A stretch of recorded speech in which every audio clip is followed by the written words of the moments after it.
इसलिए संपूर्ण प्रयत्न में जुट गए। किसी भी कीमत पर वृंदावन के बाहर भक्ति नहीं जाना चाहिए। ये भक्ति का धाम है, ये भक्ति का क्षेत्र है। संपूर्ण प्रयत्न में श्री ब्रह्मा जी महाराज, श्री नारद जी महाराज लग गए।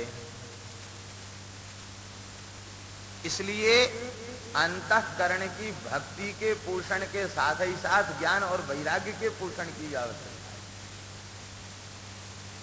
और ज्ञान, वैराग्य और भक्ति तीनों का पोषण भागवत की कथा श्रवण करने से होगा। कितने दिव्य ज्ञान के उपाख्यान है, वैराग्य का कितना सुंदर प्रतिपादन है। तो ज्ञान, वैराग्य, भक्ति तीनों का परिष्कृत स्वरूप श्रीमद् भागवत में प्रतिपादित है। इसलिए भागवत का आश्रय लेने से तीनों का पोषण हो जाता है। बोलो भक्तवत्सल भगवान। नारद जी ने भक्ति के महत्व का, भक्ति की महिमा का वर्णन किया और भक्ति की महिमा वर्णन करके वृंदावन की महिमा का वर्णन किया। धन्यम वृंदावनम तेन भक्तिर नृत्यत यत्र च। धन्य है श्रीधाम वृंदावन, जहां भक्ति का सदा सर्वदा नृत्य होता रहता है। बड़ा सुंदर संवाद है और इस संवाद के अंत में भक्ति महारानी ने श्री नारद जी का स्तवन किया है। भक्त की स्तुति स्वयं भक्ति कर रही हैं, भक्त की स्तुति भगवान कर रहे हैं, भक्त की स्तुति गुरु कर रहे हैं और भक्त की स्तुति भक्त कर रहा है। इसलिए भक्त, भक्ति, भगवंत, गुरु चतुर नाम बपु एक, इस चतुष्टय में भक्त ही प्रधान है। क्योंकि भक्त की स्तुति सब कर, भक्ति महारानी स्वयं भक्ति की स्तुति कर रही हैं। जयति जगति माया यस्य काया धवस्ते वचन रचन में कम केवलम चाकलय्य ध्रुव पदमपि यातो यत्कृपातो ध्रुवोऽयं सकल कुशल पात्रम ब्रह्मपुत्रम नतास्मि। संपूर्ण कुशलता के पात्र, संपूर्ण कुशलता देने वाले हे देवर्षि नारद ब्रह्मपुत्र, मैं आपके चरणों में नमस्कार करती हूँ। आपकी जय हो हे भगवान। आपकी कृपा से कयाधु के पुत्र प्रहलाद ने माया को जीत लिया। जयति जगति मायाम यस्य काया धवस्ते। यहाँ प्रहलाद का नाम न लेकर कयाधु का नाम लिया गया और कयाधु से प्रहलाद का संबंध जोड़ा गया। इसका एक रहस्य है। बोले वह पुलोमा नाम के दानव की पुत्री, वो दानव पुत्री जो सहज रजोगुण तमोगुण संस्कार जिसमें प्रधान थे, ऐसी माता का पुत्र और तमः प्रधान हिरण्यकशिपु का पुत्र प्रहलाद, जिसमें जन्मजात रजोगुण तमोगुण के संस्कार होने चाहिए पिता माता के कारण, उस प्रहलाद को भी आपने गर्भ में इतना उच्च कोटि का ज्ञान दे दिया कि प्रहलाद ने माया को जीत लिया। ऐसी आपकी उपदेश शैली है, ऐसी आपकी कृपा है कि गर्भ में ही प्रहलाद ने माया को जीत लिया। और अभी ध्रुव 5 वर्ष का बालक था, लेकिन वचन रचनम आकलय्य, आपकी वचन की जो रचना है, शैली है उपदेश की, उसको श्रवण करके ध्रुव को भी ध्रुव पद की प्राप्ति हो गई, अटल पद की प्राप्ति हो गई। ऐसे श्री ब्रह्मपुत्र नारद जी को नमस्कार है। श्री नारद जी के 2 चेला हैं, 4 चेला। वैसे तो नारद जी जगत गुरु हैं, सारा संसार उनका शिष्य है। नारद जी जगत गुरु हैं, सबको उपदेश देने वाले नारद जी हैं। लेकिन नारद जी के 4 चेला विश्व प्रसिद्ध हैं। कौन कौन? 2 बूढ़े और 2 बालक। बोलो वृंदावन बिहारी। बालक शिष्यों की चर्चा तो हमने कर दी। गर्भ में ही शिष्य बना लिया प्रहलाद जी को और 5 वर्ष की आयु के बालक ध्रुव जी को शिष्य बनाया। ये 2 बालक शिष्य हैं।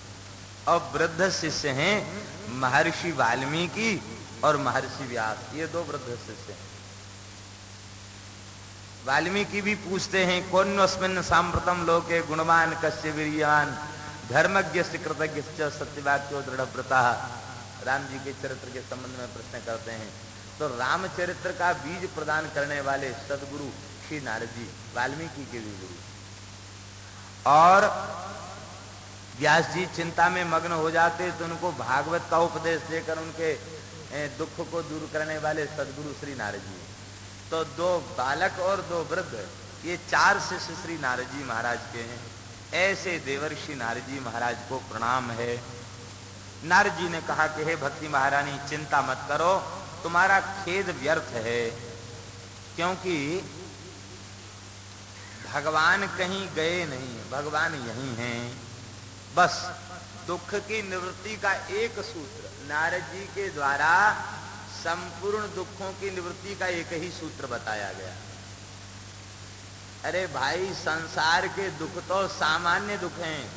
सबसे बड़े दुख की बात यह है कि भगवान का अंश होने के बाद भी हम संसार में भटक रहे हैं। भगवान के अंश होने के बाद भी हमें सुअर, कुत्ता, गधा, घोड़ा बनना पड़ रहा है। इससे ज्यादा दुख और दुर्भाग्य की बात क्या हो सकती है। ये जो दुख है, ये दुख छूट जाता है भगवान की शरणागति। संपूर्ण दुखों की निवृत्ति शरणागति से हो जाती। श्री कृष्ण चरणाम भोजम स्मर दुखम गमिष्यति। बस श्लोक के आधे श्लोक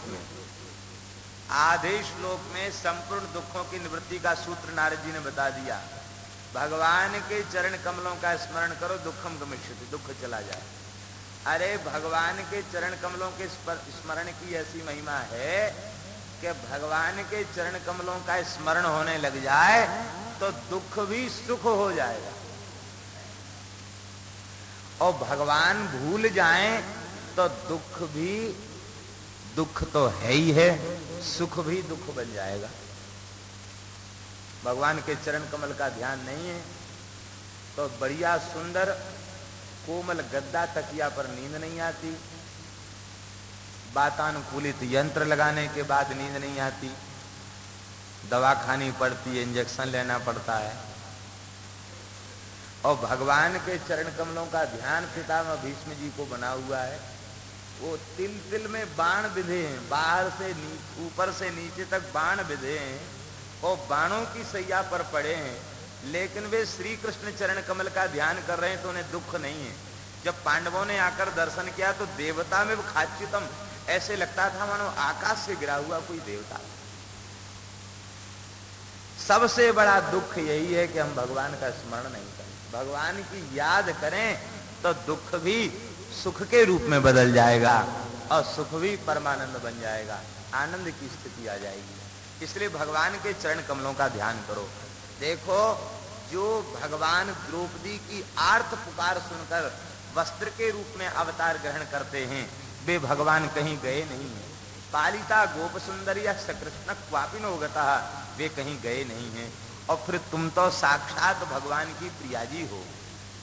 त्वं तु भक्ति ही प्रिया तस्या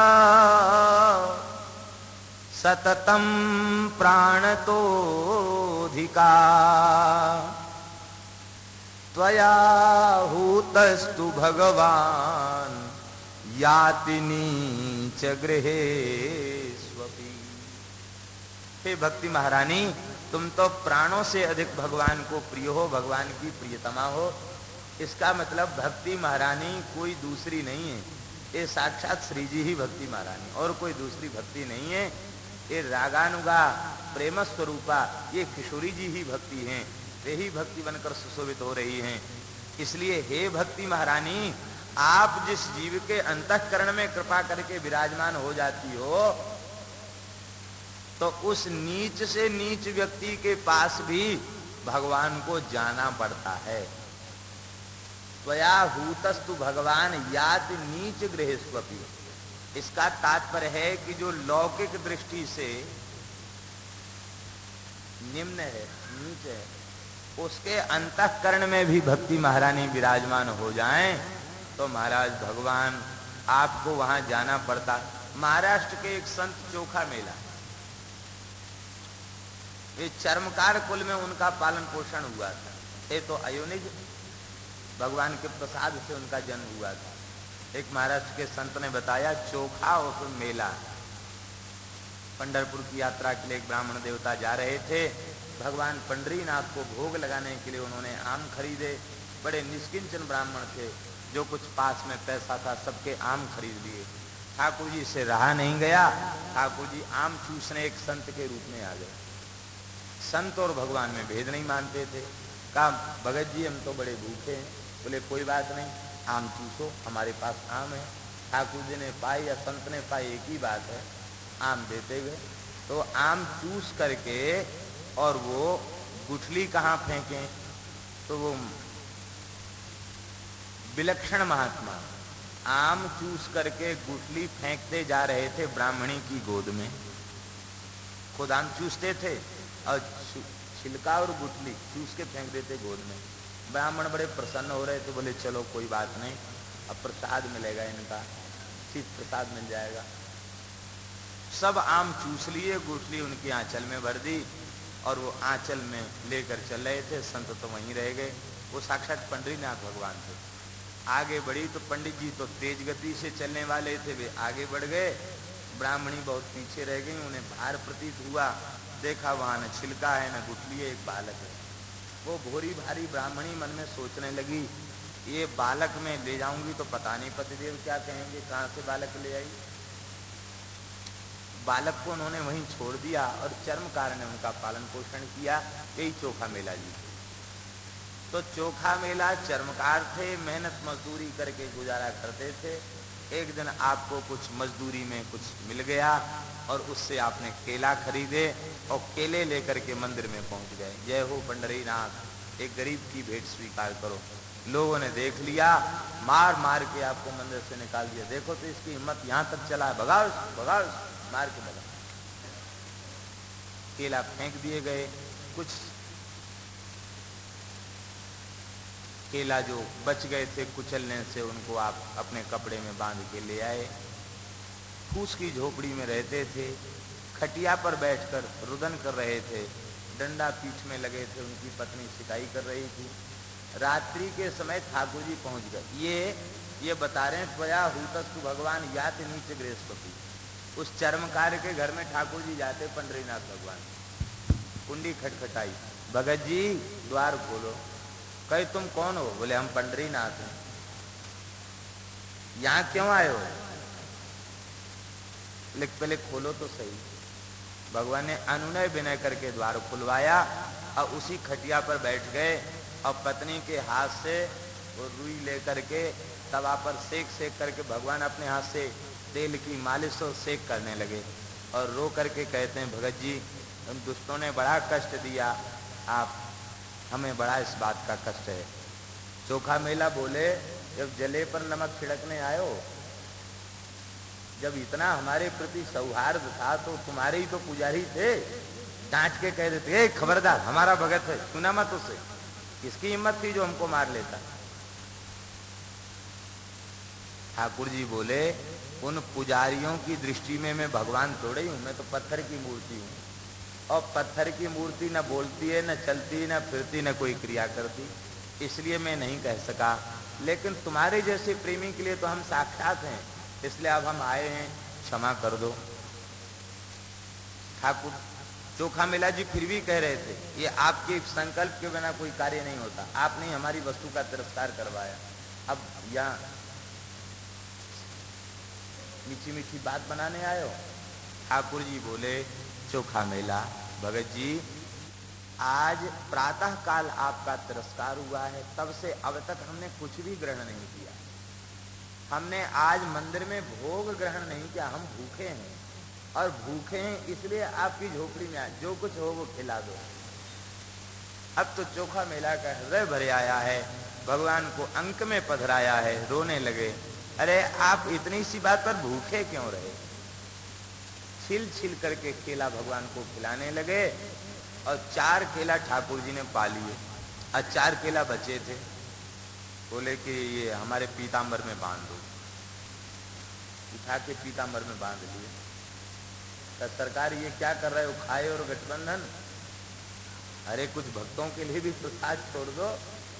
ठाकुर जी बोले कि देखो रुक्मिणी जी भी पतिव्रता हैं, वे भी भूखी बैठी हैं। हमने नहीं प्रसाद लिया, पाया राजभोग नहीं पाया, ब्यारू नहीं कि उन्होंने भी नहीं किया। अब यहाँ से लौट के घूम फिर के जाएंगे तो पूछेंगे कहो जी कहाँ खा के आए? हम कहेंगे हम तो भगत जी के यहाँ कुछ पा के आए, तो नाराज होंगी, कुछ प्रसाद हमारे लिए नहीं लाए। तो महाराज हमारे यहाँ क्लेश हो जाएगा, इसलिए ये 4 किलो रुक्मिणी जी के लिए दे दो। अच्छा ठीक। श्री वृंदावन बिहारी लाल की हरिशरण। आगे श्री रुक्मिणी जी के लिए ले गए। दूसरे दिन मंदिर खुला तो भगवान के पटका में केला बंधे थे। फिर बोले देखो रात में घुस गया केला, भगवान की मूर्ति को छू दिया। ये नहीं सोचा कि मंदिर बंद है, ताला लगा हुआ, तो कैसे कोई घुसा। फिर चोखामेला जी को सताना प्रारंभ किया। भगवान ने मंदिर के द्वार को बंद कर लिया। इस प्रकार का बड़ा सुंदर चरित्र है। बाद में भगवान ने अपने भक्ति की महिमा को प्रकट किया। तो त्वया हूतस्तु भगवान याति नीच गृहेश्वती। वस्तुतः सच्ची बात तो ये है कि जिसके अंतःकरण में भक्ति महारानी विराजमान नहीं है वही सबसे बड़ा नीच है, वही निकृष्ट है। और जिसके अंतःकरण में ये भक्ति महारानी विराजमान है वो निम्न कुल का होते हुए भी नीच कहलाने के योग्य नहीं। जिसकी छाया से महात्मा लोग घबराते हैं उस निषाद राज को श्री वशिष्ठ जी महाराज आलिंगन प्रदान करते हैं। राम सखा ऋषि बरवस भेंटा, जबरदस्ती आलिंगन करते। वो भाग रहे हैं, आलिंगन नहीं देना चाहते। महाराज मैं नीच हूं। बोले नहीं, रघुनाथ जी ने तुम्हें अपने हृदय से लगाया है, तुम नीच कहाँ हो, तुम तो सबको पवित्र करने वाले हो। इसलिए कबीर जी ने अपने पद में कहा साधो हरि न भजे तो भंगी। नीच कोई नहीं है, जो भजन नहीं करता वही भंगी है। साधो हरि न भजे सो। ऐसी है भक्ति महारानी, आपकी महिमा है, इसलिए आप चिंता मत करें। जिनके हृदय में आपकी स्थिति है वे पापी होने के बाद भी निष्पाप होकर के निर्भय भगवान के धाम को जाएंगे। इसलिए हे भक्ति महारानी, आप अपने स्वरूप का स्मरण करें। तपस्या, वेद, यज्ञ, ज्ञान, तप आदि इन साधनों के द्वारा भगवान की प्रसन्नता प्राप्त नहीं होती। हरिर्हि साध्यते भक्त्या प्रमाणम तत्र गोपिका। भगवान केवल प्रेम से संतुष्ट हो जाते। प्रमाण कहते इसमें प्रमाणभूत ब्रज गोपियां, गोपियों में केवल प्रीति थी और उस प्रीति से श्री कृष्ण रीझ गए। भक्ति सहज प्राप्त नहीं होती, क्योंकि भक्त कौन है? मनुष्याणाम सहस्रेषु कश्चित यतति सिद्धये। हजारों मनुष्यों में कोई एक मनुष्य सिद्धि के लिए यत्न करता है, और यत्न करने वालों में भी कश्चिन मां वेत्ति तत्वता, कोई एक मुझे तत्वतया जानता है।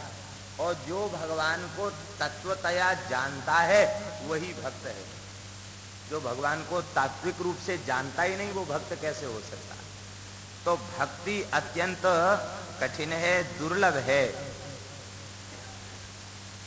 भक्ति रसामृत सिंधु में श्री रूप गोस्वामी जी महाराज ने कहा सातु साधन साहस्रैः हरि भक्ति सुदुर्लभा। हजारों प्रकार के यत्न साधनों का अनुष्ठान करने से भी यदि भगवत भक्ति मिल जाए तो समझ लो कि बहुत सरलता से मिल गई। क्योंकि हरि भक्ति सुदुर्लभा, दुर्लभा नहीं है, अति सुदुर्लभा है। हजारों जन्म के बाद भी और भगवान में भक्ति उत्पन्न होती है।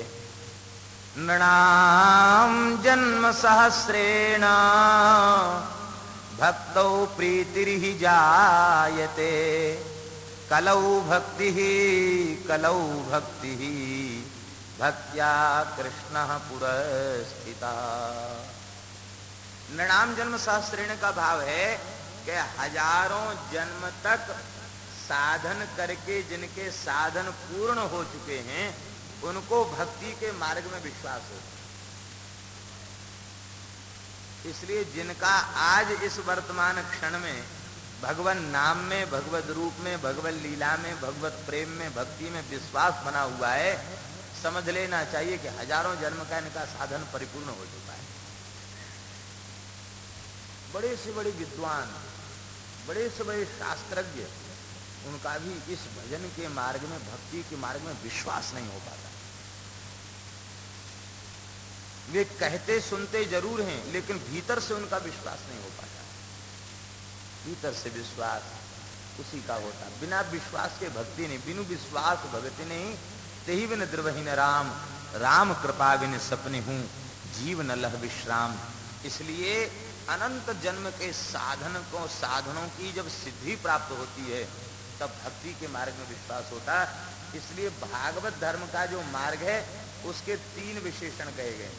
यमराज ने 3 बातें कही। गुह्यम, भक्ति का मार्ग कैसा है भागवत धर्म? गुह्यम।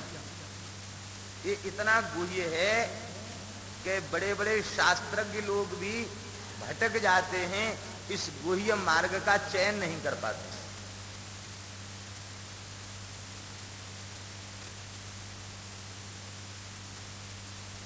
दूसरों को भक्ति की बात बताएंगे और स्वयं किसी गुफा में बैठकर किसी तांत्रिक मांत्रिक के चक्कर में पड़ करके कभी किसी देवी की, कभी किसी देवता की, कभी किसी की उपासना करेंगे, तरह तरह के मंत्रों का जप करेंगे, तरह तरह की सिद्धियां करेंगे। क्यों? और ज्यादा से ज्यादा जनता आ जावे, वशीकरण हो जाए, सम्मोहन हो जाए। अरे राम राम, ये बड़े बड़े लोगों की दशाएं हैं।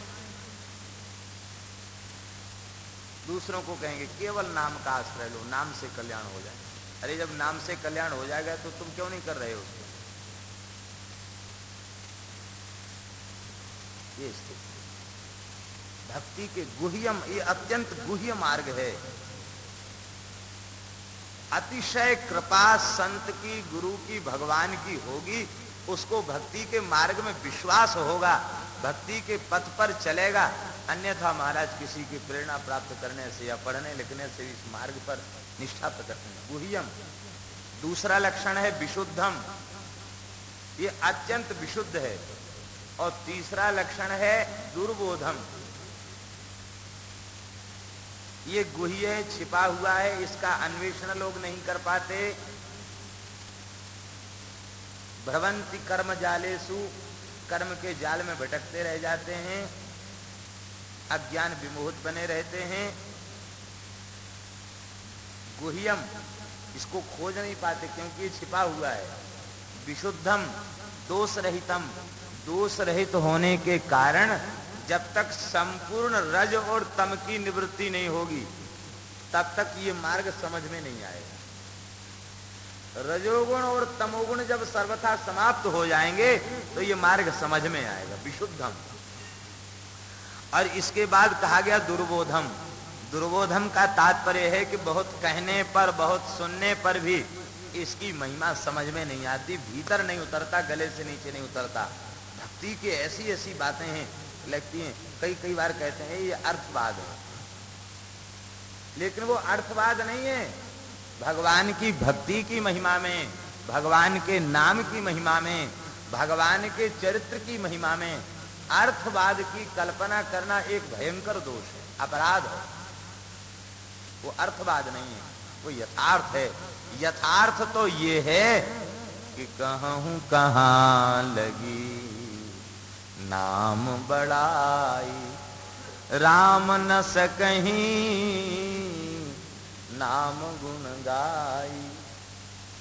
यथार्थ तो ये है कि वेद शास्त्र पुराणों में जितने भगवान नाम की महिमा के वाक्य प्राप्त होते हैं वे सब बहुत कम है। इससे भी लाख लाख करोड़ करोड़ गुनी भगवान की भक्ति की, भगवान के नाम की महिमा है।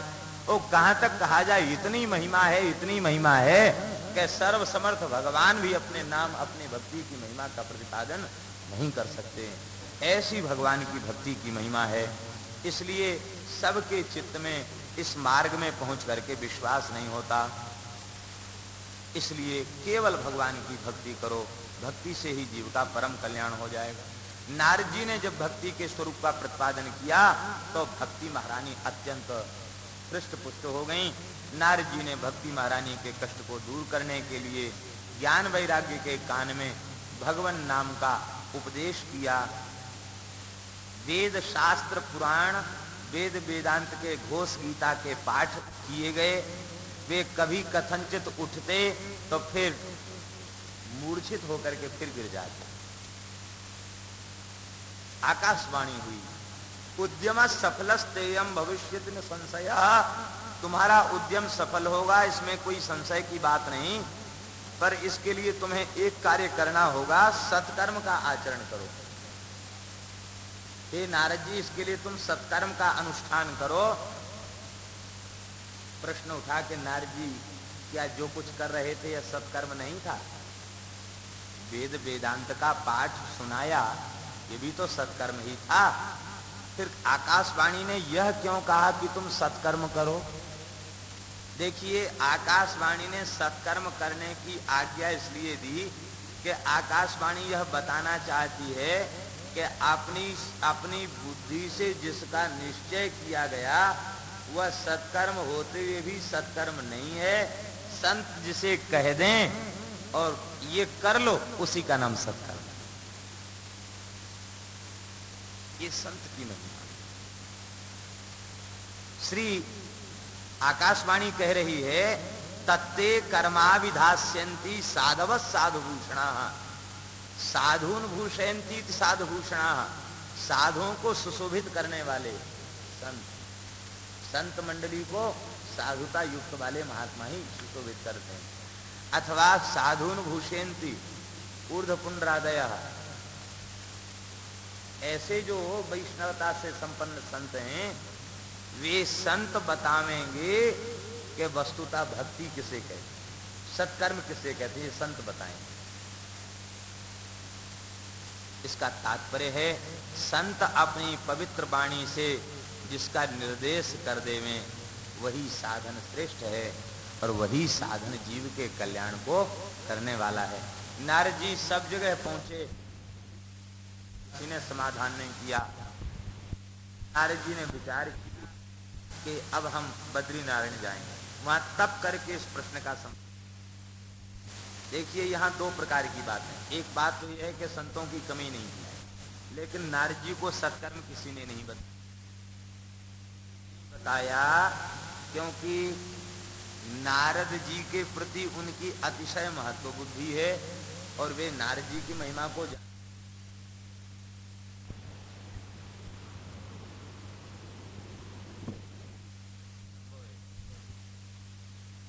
हैं, सबके गुरु हैं, जगत गुरु हैं, इनके प्रश्न का समाधान हम कैसे करें, इसलिए उन्होंने नहीं समझाया। एक बात। दूसरी बात यह है कि उत्कट अब जिज्ञासा जिसके चित्त में होगी उसे समाधान अवश्य मिलेगा। नारद जी सनकादिकों को बुलाने नहीं गए, उनके चित्त में उत्कट अभिलाषा है, सत्कर्म का स्वरूप कोई संत हमें बतावे। ये उत्कट जिज्ञासा उनके चित्त में है, तो बद्रीनारायण गए, तपस्या अभी की नहीं, विशालापुरी में जाते ही 4 महर्षियों के दर्शन हो गए। इसका तात्पर्य है कि आज भी आपके चित्त में भजन की अभिलाषा हो, भगवान से मिलने की उत्कट अभिलाषा हो, तो महाराज संत प्रकट होकर के आपको मार्ग दिखाएंगे। कितने साधकों के जीवन में ऐसी घटनाएं घटी हैं कि अतिशय अभिलाषा थी तो कोई दिव्यात्मा प्रकट हुई, संत प्रकट हुए, उन्होंने मार्ग आगे का बताया। वृंदावन में एक संत थे, बड़ी तीव्र अभिलाषा हुई भगवान से मिलने की, भजन करते थे बहुत, कक्ष में भजन कर रहे थे, वहीं एक संत प्रकट हो गए, कुंडली लगी है, महात्मा प्रकट हो गए। तो क्या चाहता है? पहले तो योग की शिक्षा दी, बोले हम ये नहीं चाहते, हम तो श्री कृष्ण को चाहते हैं। तो महाराज भगवत प्राप्ति कराई और करा कर भगवत प्राप्ति भी चले गए। ये संत इसमें नहीं है। पूज्यपाद पंडित श्री दुर्गा प्रसाद जी महाराज, मोटे गणेश वाले महाराज जी भगवत प्राप्त संत थे। वो इस बताया करते थे कि गुरु महाराज आए और आकर उन्होंने प्रकट हुए, दर्शन दिया, वो भगवान की प्राप्ति कराई और बोले गुरु दक्षिणा में क्या देगा? बोले हम रोने लगे, भगवान क्या गुरु दक्षिणा में दें। एक रूमाल या साफी एक छोटी सी कंधे पर पड़ी थी, उस साफी को लेकर बोले तेरी अविद्या और अभिमान को दक्षिणा के रूप में ले जा रहा हूँ, और अंतर्धान हो गए। कहते उन्हीं अमूर्त अज्ञात संत ने हमको मार्ग दिया और आज हम दादा की कृपा से कृतार्थ संत कहा करते। इसका तात्पर्य है कि उत्कट जिज्ञासा होगी तो आज भी व्यास, नारद, सुक, सनकादि आदि सिद्ध आज भी धरती पर विराजमान है। वे आज भी प्रकट होकर कृपा करेंगे और भूले भटके हुए जिज्ञासु को मार्ग दिखाएंगे। नारद जी से सनकादिकों ने अपनी सारी बात बताई। नारद जी ने कहा भगवान आप बड़ी कृपा भई कि आपका दर्शन हुआ, आप तो पूर्वजों के भी पूर्वज हैं, आपसे श्रेष्ठ संत कौन होगा। सदा वैकुंठ निलया हरि कीर्तन तत्परा लीलामृत रसोन्मत्ता कथा मात्रैक जीविना। सदा सर्वदा आप भगवान में डूबे रहते हैं, भगवान नाम संकीर्तन करते रहते हैं। लीला का रस, कथा का जो रस है उसी का आश्रय लेकर आप जीवित रहते हैं। सदा सर्वदा आपकी वाणी से पंचाक्षर महामंत्र प्रकट होता रहता है। हरिशरणम हरिशरणम हरिशरणम, ये पंचाक्षर महामंत्र प्रकट होता रहता है। इस पंचाक्षर महामंत्र की महिमा से अतक काल समादिष्टा जरायुष्मान न बाधते, माया और काल का प्रभाव आपके ऊपर नहीं होता। अब आप ही बताइए, हमें तो पता लग गया कि अब जो सत्कर्म आकाशवाणी ने कहा था वो आप